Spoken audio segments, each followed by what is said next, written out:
Tonight we're reading Chapter 2 from Bram Stoker's Dracula. May 5th. I must have been asleep, for certainly if I had been fully awake, I must have noticed the approach of such a remarkable place. In the gloom of the courtyard looked of considerable size, and as several dark ways led from it under great round arches, it perhaps seemed bigger than it really is. I have not yet been able to see it by daylight. When the caleche stopped, the driver jumped down and held out his hand to assist me to alight. Again, I could not but notice his prodigious strength. His hand actually seemed like a steel vice that could have crushed mine if he had chosen. Then he took out my traps and placed them on the ground beside me as I stood close to a great door, old and studded with large iron nails, and set it in a projecting doorway of massive stone. I could see even the dim light that the stone was massively carved, but that the carving had been much worn by time and weather. As I stood, the driver jumped again into his seat and shook the reins. The horses started forward, and trap and all disappeared down one of the dark openings. I stood in silence where I was, for I did not know what to do. Of bell or knockers there was no sign. Through these frowning walls and dark window openings it was not likely that my voice could penetrate. The time I waited seemed endless, and I felt doubts and fears crowding upon me. What sort of place had I come to, and among what kind of people? What sort of grim adventures was it on which I had embarked? Was this a customary incident in the life of a solicitor's clerk sent out to explain the purchase of a London estate to a foreigner? Solicitor's clerk? Mina would not like that solicitor, for just before leaving London I got word that my examination was successful, and I am now a full-blown solicitor. I began to rub my eyes and pinch myself to see if I were awake. It all seemed like a horrible nightmare to me, and I expected that I should suddenly awake and find myself at home, with the dawn struggling in through the windows, as I had now and again felt it in the morning after a day of overwork. But my flesh answered the pinching test, and my eyes were not to be deceived. I was indeed awake, and among the Carpathians. All I could do now was to be patient and to wait the coming of the morning. Just as I had come to this conclusion, I heard a heavy step approaching behind the great door, and saw through the chinks the gleam of a coming light. Then there was the sound of rattling chains, and the clanking of mass bolts drawn back. A key was turned with the loud grating noise of long disuse, and the great door swung back. Within stood a tall old man, clean-shaven, save for a long white mustache, and clad in black from head to front, without a single speck of color about him anywhere.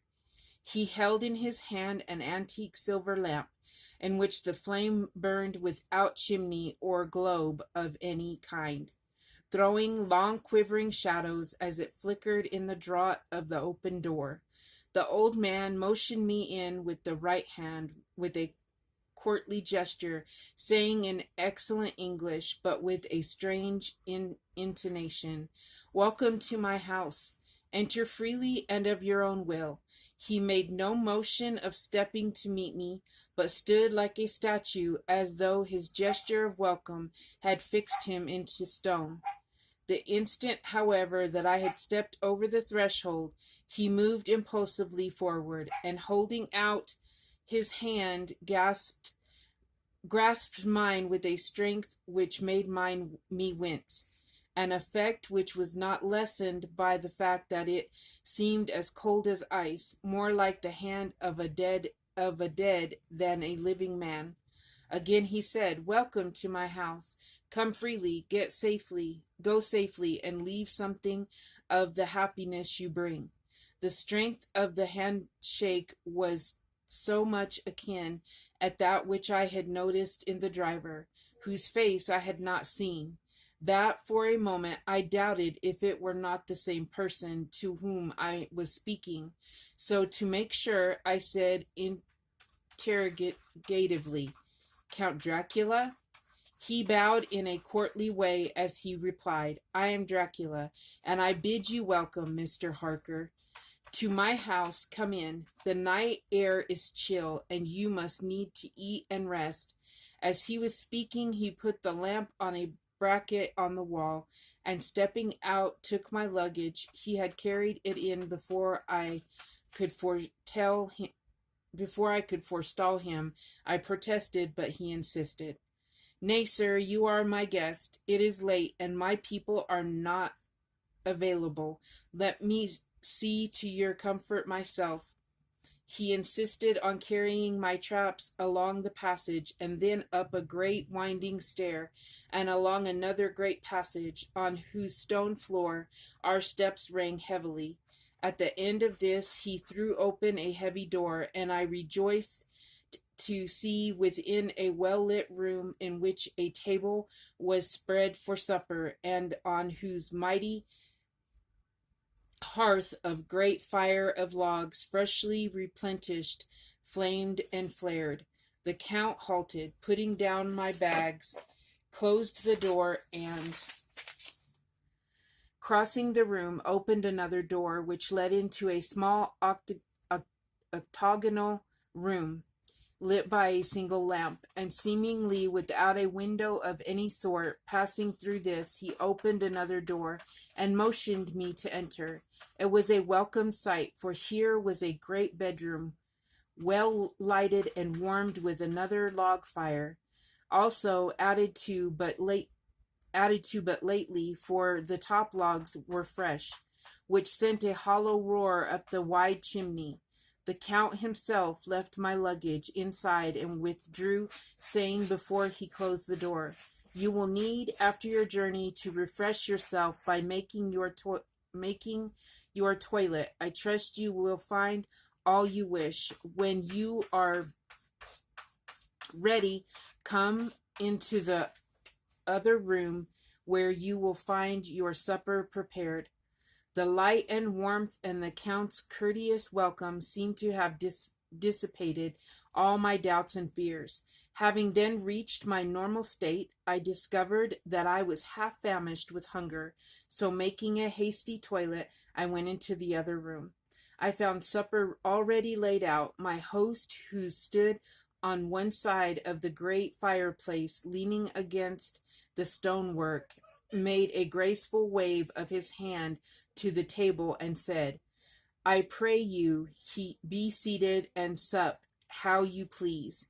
You will, I trust, excuse me that I do not join you, but I have dined already, and I do not sup." I handed to him the sealed letter which Mr. Hawkins had entrusted to me. He opened it and read it gravely.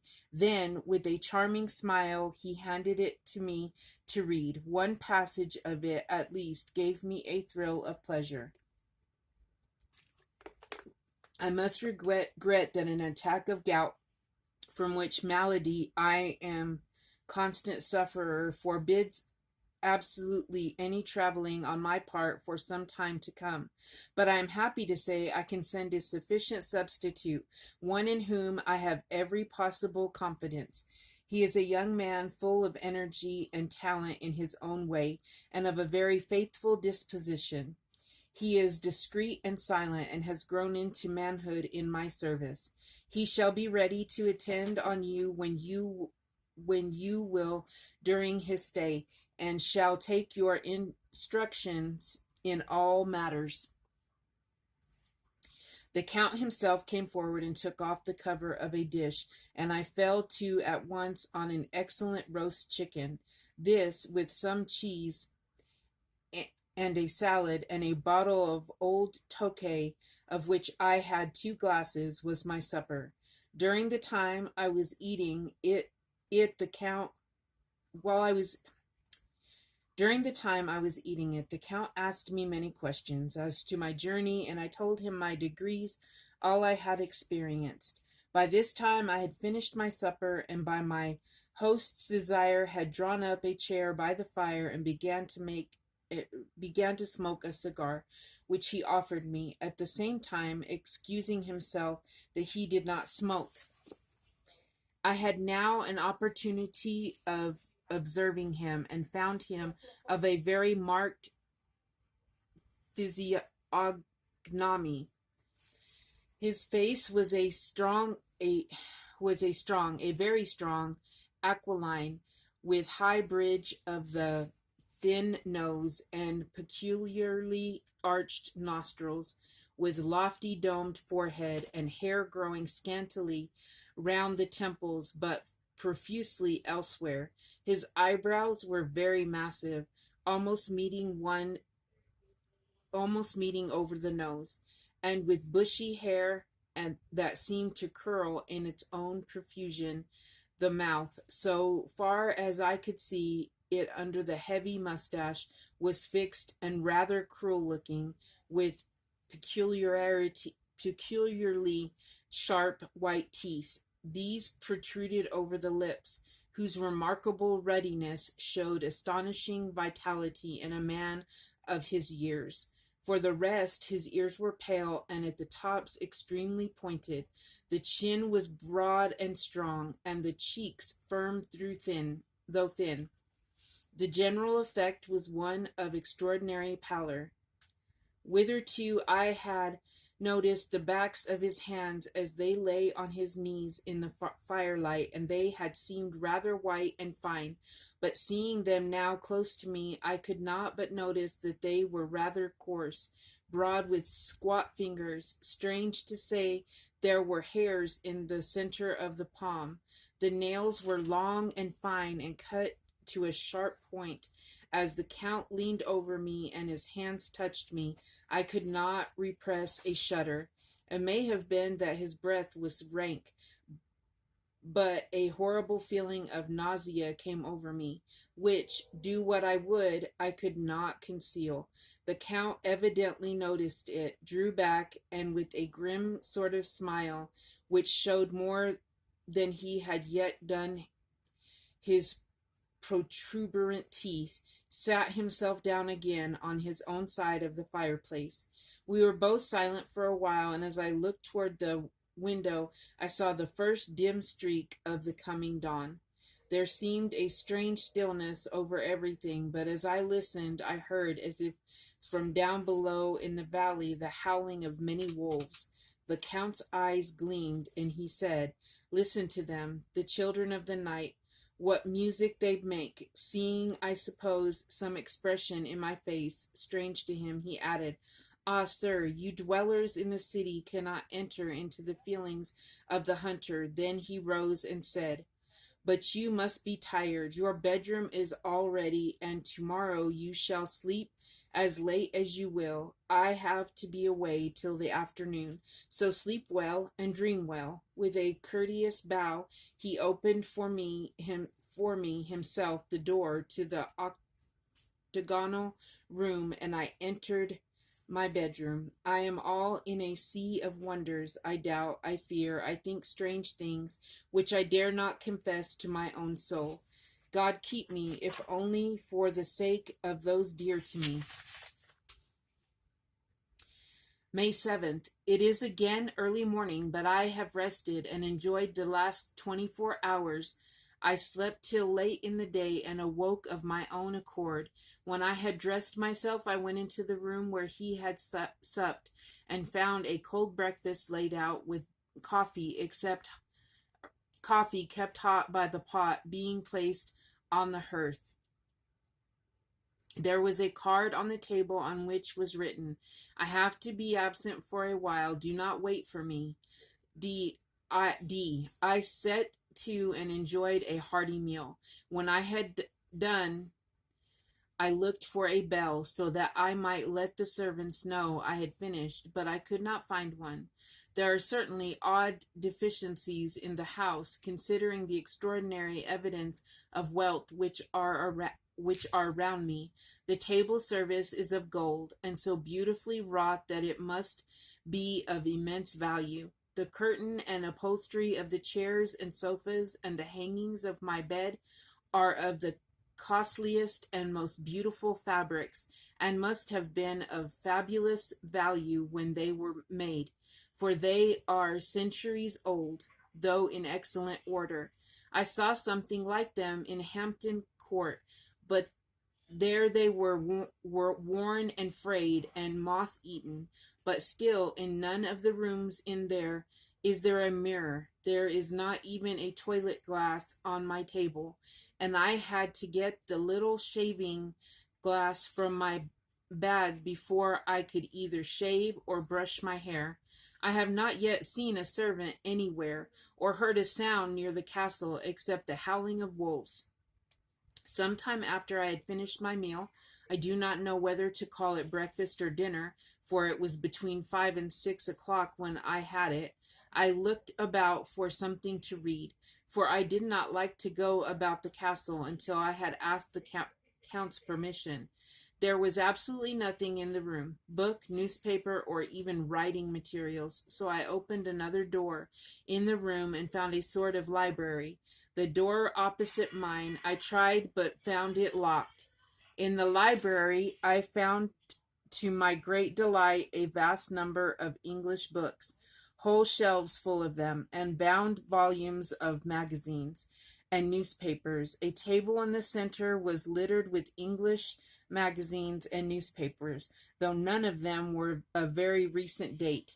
The books were of the most varied kind: history, geography, politics, political economy, botany, geology, law, all relating to England and English life and customs and manners. There were even such books of reference as the London Directory, the Red and Blue Books, Whitaker's Almanac, the Army and Navy lists, and it somehow gladdened my heart to see it the law list. Whilst I was looking at the books, the door opened, and the Count entered. He saluted me in a hearty way, and hoped that I had had a good night's rest. Then he went on, "I am glad you found your way in here, for I am sure there is much that will interest you. These these companions," and he laid his hand on some of the books, "have been good friends to me, and for some years past, ever since I had the idea of going to London, have given me many, many hours of pleasure. Through them I have come to know your great England, and to know her is to love her. I long to go through the crowded streets of your mighty London, to be in the midst of the whirl and rush of humanity, to share its life, its change, its death, and all that makes it what it is. But alas, as yet I only know your tongue through books. To you, my friend, I look that I know it to speak." "But, Count," I said, "you know and speak English thoroughly." He bowed gravely. "I thank you, my friend, for your all too flattering estimate, but yet I fear that I am but a little way on the road I would travel. True, I know the grammar and the words, but yet I know not how to speak them." "Indeed," I said, "you speak excellently." "Not so," he answered. "Well, I know that. Did I move and speak in your London? None there are who would not know me for a stranger. That is not enough for me. Here I am noble. I am boyar. The common people know me, and I am master, but a stranger in a strange land, he is no one. Men know him not, and to know not is to care not for. I am content if I am like the rest, so that no man stop if he sees me, or pause in his speaking if he hear my words. Ha, ha, a stranger, I have been so long master that I would be master still. or at least that none other should be matter of me. You come to me not alone as agent of my friend Peter Hawkins of Exeter, to tell me all about my new estate in London. You shall, I trust, rest here with me a while, so that by our talking I may learn the English in, intonation, and I would that you tell me when I make error, even of the smallest, in my speaking. I am sorry that I had to be away so long today, but you will, I know, forgive one who has no who has so many important affairs in hand. Of course, I said all I could about being willing, and asked if I might come into that room when I chose. He answered, yes, certainly, and added, you may go anywhere you wish in the castle, except where the doors are locked, where, of course, you will not wish to go. There is reason that all things are as they are, and did you see with my eyes and know with my knowledge, you would perhaps better understand. I said I was sure of this, and then he went on. We are in Transylvania, and Transylvania is not England. Our ways are not your ways, and there shall be to you many strange things. Nay, from what you have told me of your experiences already, you know something of what strange things there may be. This led to much conversation, as it was evident that he wanted to talk, if only for talking's sake. I asked him many questions regarding things that had already happened to me or come within my notice. Sometimes he sheered off the subject or turned the conversation by pretending not to understand, but generally he answered all I asked most frankly. Then, as time went on and I had got somewhat bolder, I asked him of some of the strange things of the preceding night, as, for instance, why the coachman went to the places where he had seen the blue flames. He then explained to me that it was commonly believed that on a certain night of the year, last night, in fact, when all evil spirits are supposed to have unchecked sway, a blue flame is seen over any place where treasure has been concealed. That treasure has been hidden, he went on, in the region through which you came last night. There can be but little doubt, for it was the ground fought over for centuries by the Wallachia, the Saxon, and the Turk. Why, there is hardly a foot of soil in all this region that has not been enriched by the blood of men, patriots or invaders. In old days there were stirring times when the Austrian and the Hungarian came up in hordes, and the patriots went out to meet them, men and women, the aged and the children too, and waited their coming on the rocks above the passes, that they might sweep destruction on them with their artificial avalanches. When the invader was triumphant, he found but little, for whatever there was had been sheltered in the friendly soil. But how, said I, can it have remained so long undiscovered, when there is a sure index to it, if men will but take the trouble to look? The Count smiled, and as his lips ran back over his gums, the long, sharp canine teeth showed out strangely. He answered, because your peasant is at heart a coward and a fool. Those flames only appear on one night, and on that night no man of this land will, if he can help it, stir without his doors. And, dear sir, even if he did, he would not know what to do.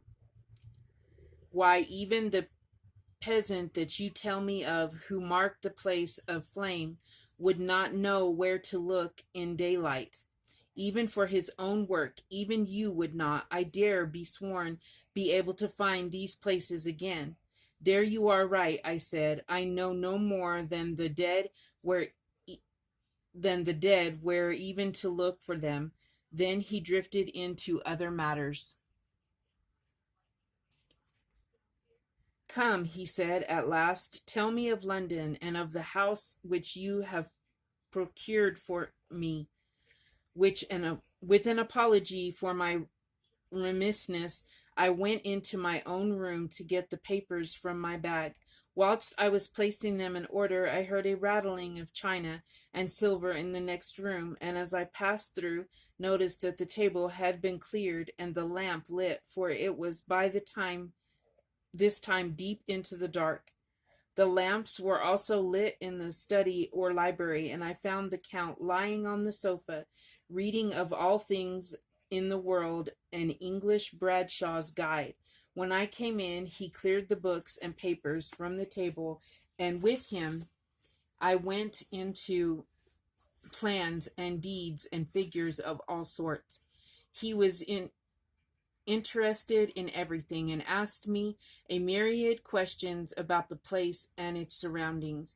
He clearly had studied beforehand all he could get on the subject of the neighborhood, for he evidently at the end knew very much more than I did. When I remarked this, he answered, well, but, my friend, is it not needful that I should? When I go there, I shall be all alone, and my friend Harker Jonathan. Nay, pardon me, I fall into my country's habit of putting your patronymy first. First, my friend Jonathan Harker will not be by my side to correct and aid me. He will be in Exeter, miles away, probably working at papers of the law with my other friend Peter Hawkins. So we went through we went thoroughly into the business of the purchase of the estate at Purfleet. When I had told him the facts and got his signature to the necessary papers and had written a letter with them ready to post to Mr. Hawkins, he began to ask me how I had come across so suitable a place. I read to him the notes which I had made at the time and which I inscribe here. At Purfleet, on a by-road, I came across just such a place as seemed to be required, and where was displaced a dilapidated notice that the place was for sale. It is surrounded by a high wall of ancient structure built of heavy stones, and has not been repaired for a large number of years. The closed gates are of heavy old oak and iron, all eaten with rust. The estate is called Carfax, no doubt a corruption of the old Quatre face, as the house is four-sided, agreeing with the cardinal points of the compass. It contains in all some 20 acres, quite surrounded by the solid stone wall above mentioned. There are many trees on it, which make it in places gloomy, and there is a deep, dark-looking pond or small lake, evidently fed by some springs. As the water is clear and flows away in a fair-sized stream, the house is very large and of all periods back, I should say, to medieval times, for one part is of stone, immensely thick, with only a few windows, high up and heavily barred with iron. It looks like part of a keep, and is close to an old chapel or church. I could not enter it, as I had not the key of the door leading to it from the house, but I have taken with my Kodak views of it from various points. The house has been added to, but in a very straggling way, and I can only guess at the amount of ground it covers, which must be very great. There are but few houses close at hand, one being a very large house only recently added to and formed into a private lunatic asylum. It is not, however, visible from the grounds. When I had finished, he said, I am glad that it is old and big. I myself am an old family, and to live in a new house would kill me. A house cannot be made habitable in a day, and after all, how few days go to make up a century. I rejoice also that there is a chapel of old times. We Transylvanian nobles love not to think that our bones may lie amongst the common dead. I seek not gaiety nor mirth, nor not the bright voluptuousness of much sunshine and sparkling waters which please the young and gay. I am no longer young, and my heart, through weary years of mourning over the dead, is not attuned to mirth. Moreover, the walls of my candle are of my castle are broken. The shadows are many, and the wind breathes cold through the broken battlements and casements. I love the shade and the shadow, and would be alone with my thoughts when I may. Somehow his words and his look did not seem to accord, or else it was that his case of face made his smile look malignant and saturnine. Presently, with an excuse, he left me, asking me to put all my papers together. He was some little time away, and I began to look at some of the books around me. One was an atlas, which I found opened naturally at England, and if that map had been much used, on looking at it I found in certain places little rings marked, and on examining these noticed that one was near London on the east side, manifestly where his new estate was situated. The other two were Exeter and Whitby on the Yorkshire coast. It was the better part of an hour when the Count returned. Aha, he said, still at your books. Good, but you must not work always. Come, I am informed that your supper is ready. He took my arm, and we went into the next room, where I found an excellent supper ready on the table. The Count again excused himself, as he had dined out on his being away from home. But he sat as on the previous night and chatted whilst I ate. After supper I smoked as on the last evening, and the Count stayed with me, chatting and asking questions on every conceivable subject. Hour after hour I felt that it was getting very late indeed, but I did not say anything, for I felt under obligation to meet my host's wishes in every way. I was not sleepy, as the long sleep yesterday had fortified me, but I could not help experiencing that chill which comes over one at the coming of the dawn, which is like, in its way, the turn of the tide. They say that people who are near death die generally at the change of the dawn, or at the turn of the tide. Anyone who has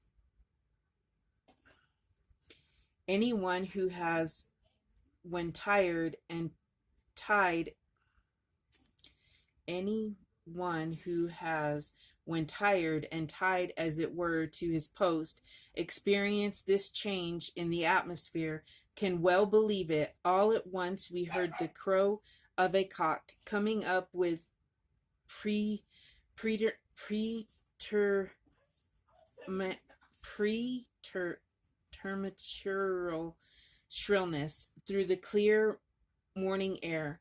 Count Dracula, jumping to his feet, said, Why, there is the morning again. How remiss I am to let you stay up so long. You must make your conversation regarding my dear new country of England less interesting, so that I may not forget how time flies by us. And with a countly bow, he quickly left me. I went into my own room and drew the curtains, but there was little to notice. My window opened into the courtyard, and all I could see was the warm gray of quickening sky, so I pulled the curtains again and have written of this day. May 8th. I began to fear, as I wrote in this book, that I was getting too diffuse. But now I am glad that I went into the detail from the first, for there is something so strange about this place and all in it that I cannot but feel uneasy. I wish I were safe out of it, or that I had never come. It may be that the strange night existence is telling on me, but would that were all. If there were any one to talk to, I could bear it, but there is no one. I have only the Count to speak with, and I fear I am myself the only living soul within the place. Let me be prosaic so far as facts can be. It will help me to bear up, and imagination must not run riot with me. If it does, I am lost. Let me say at once how I stand, or seem to.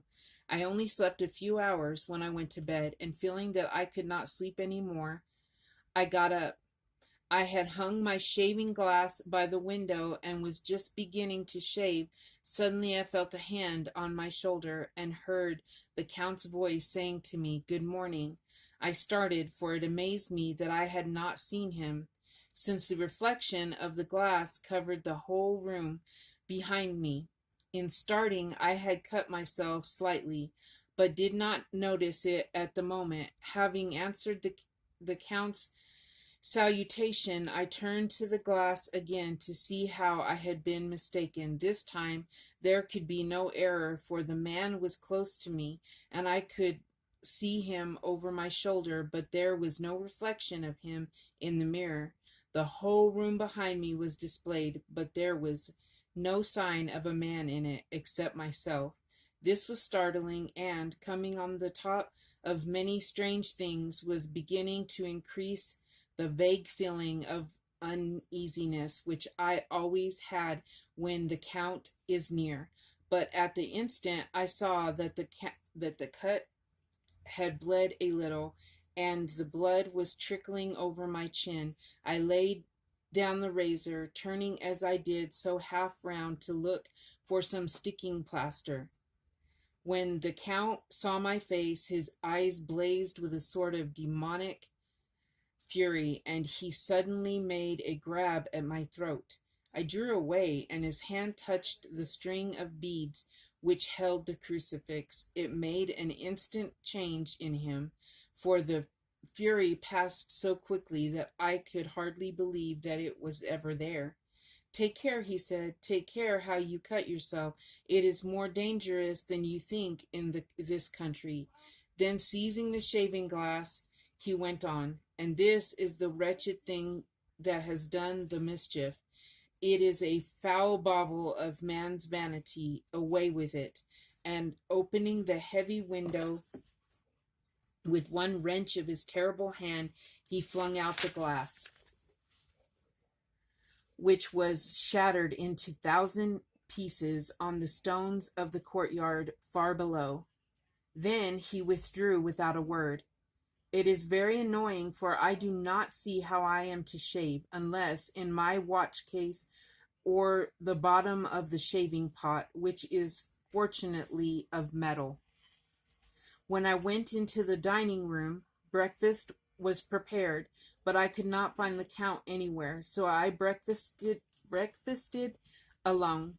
It is strange that as yet I have not seen the Count eat or drink. He must be a very peculiar man. After breakfast, I did a little exploring in the castle. I went out on the stairs and found a room looking toward the south. The view was magnificent, and from where I stood there was every opportunity of seeing it. The castle is on the very edge of a terrible precipice. A stone falling from the window would fall 1,000 feet without touching anything. As far as the eye can reach is a sea of green treetops, with occasionally a deep rift where there is a chasm. Here and there are silver threads where the rivers wind in deep gorges through the forests. But I am not in heart to describe beauty, for when I had seen the view, I explored further. Doors, doors, doors everywhere, and all locked and bolted. In no place, save from the windows in the castle walls, is there an available exit. The castle is a veritable prison, and I am a prisoner.